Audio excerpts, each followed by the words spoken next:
In Creo Parametric, you can perform computational fluid dynamics on an assembly using Creo Simulation Live. Let's take a look at how to do that. Here I have an assembly open. Let's take a look at my cross-section real quick. So I've got a bunch of different components in here. I've got the various different parts for the pipes themselves. Let's see, here I have a reducer. I've got a flange on one end. I've got a check valve and an elbow. So I've got a bunch of different parts in here that I want to do a CFD analysis on. Let me deactivate the cross section. I actually don't need to see the hatching anymore. Let me choose to hide that. All right, to jump into Creo Simulation Live, I will click on the Live Simulation tab. Right now it is loading the libraries. If I take a look in here, right now it's got the default structural analysis. Let's click on the Add Simulation button to create a new fluid simulation study and expand this over here. For the fluid domain, I'm going to go to the drop-down list over here, and let's say I want to define an internal volume in there. When I do that, it says that the internal volume can only be determined within a single quilt at the active assembly level. Click the Create Reference Geometry button to create a unified quilt from the component solid surfaces. All right, thanks for letting me know that. I will click on the Create Reference Geometry button. If you are analyzing a part, you don't have this button in here. So when I click on the Create Reference Geometry, it's telling me, hey, the reference geometry is a quilt made from all the solid surfaces of the components created as a shrink wrap feature. The quilt will be available for reference selection in the volume feature. The volume feature will close while the shrink wrap is being created, and then it will reopen again. Click OK or cancel. Let's click OK. And so right now it is creating a shrink wrap. Tells me now the shrink wrap feature was created. I can close the information window. Here you can see the shrink wrap feature in the bottom of the model tree. So just like in part mode, you create your fluid volume for the internal surfaces in the same way. We're going to select our bounding surfaces. I'll pick this surface over here. Let's pick, with the control key, this surface over here. I'll open up the references tab. And for the third surface, let me select this flange surface over here, again with the control key. Now I want to know what I want to use as the seed surface. I can click in the collector to activate it. You can also use the right mouse button to activate the seed surfaces collector or to choose the fill holes option. And for the seed surface, I'll just pick a surface of the shrink wrap from the inside. And now you can see a preview of the internal volume that I can use for my CFD analysis. So that's pretty neat. That's nifty. I like that. Let's click the check mark to complete out of here. And I'm getting stippling because of the shrink wrap feature. Let me select it and then choose the hide icon from the mini toolbar. Now, if I take a look over here, I've got my fluid domain. Once again, I can right click on it to choose Edit Materials to choose what I want flowing through here. Let's choose water. And then right click on the material, Add to Model, click OK. And now I can expand this to see that water is used by the fluid domain. Let's set up our boundary conditions. I will define an inlet pressure.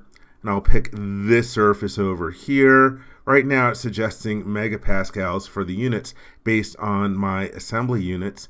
I'm going to choose PSI instead. I'm more comfortable with that. I'm going to choose a really high pressure, 500 PSI. And I will click the OK button. Now let's define our outlet pressures. And for the outlet pressures, I will pick this surface over here and hold down the control key and select this surface over there. And those are going to have a value of 0. And since it's 0, I'm just going to leave megapascals as the set of units. Let's click OK out of here. And now I've got everything I need to run an analysis. Before I do that though, let's go to the Study Overflow menu and choose Performance Options. And Right now it's biased towards speed, but I like to really crank it up towards speed when I'm doing these videos. And let me reposition it on the screen. Let's hit the Perform Live Simulation button to turn it on. And here we get the preview, and there you see the colors are changing. Isn't that neat? That is pretty cool. And there we can see the time that it is going on. Let's play around with some of the other different results that we can do in here. Instead, to make it easier, see, I'm going to turn off the results completely. Then let's show the streamlines. That's pretty cool. Interesting that over here it's like pretty steady. Now let's take a look at particles. I always love the particles. Show particles. And bam, wow, that is really, really cool in here as we see it moving. Be aware that you can go to the drop down. There are particle options in here. You can control the transparency of the particles. You can control the size of them. I don't know what the step size is. And also minimum and maximum gates, whatever those are. So, and also change the different color palettes in there. So that's pretty cool. Let's see, let's take a look at using a cut plane. There's some neat stuff here. I'm going to go back to the regular results over here. Let's click on the cut plane option. And so right now the cut plane is just arbitrarily placed in the model. Getting a little lag over here as it's trying to do the simulation at the same time. To manipulate the cut plane, you go to your selection filter in the lower right hand corner and change that to fluid objects. And then I'm going to close that. And then you can pick on the cut plane. There we go. There I have the drag handle, and I can drag it through here. And I'm going to drag it so it is slicing right through the middle of my gate valve, and that way we can see the results in the cut plane. Let's say I wanted to go through the other segment. Well, let's rotate over here, and I'm going to drag it this direction. Let me change this to exactly 270 degrees. And then once again, I will drag it forward. And there we can see our results over here through the simulation cut plane. Now let's turn off the cut plane option. And again, go back to my favorite show particles in here, turn off the results.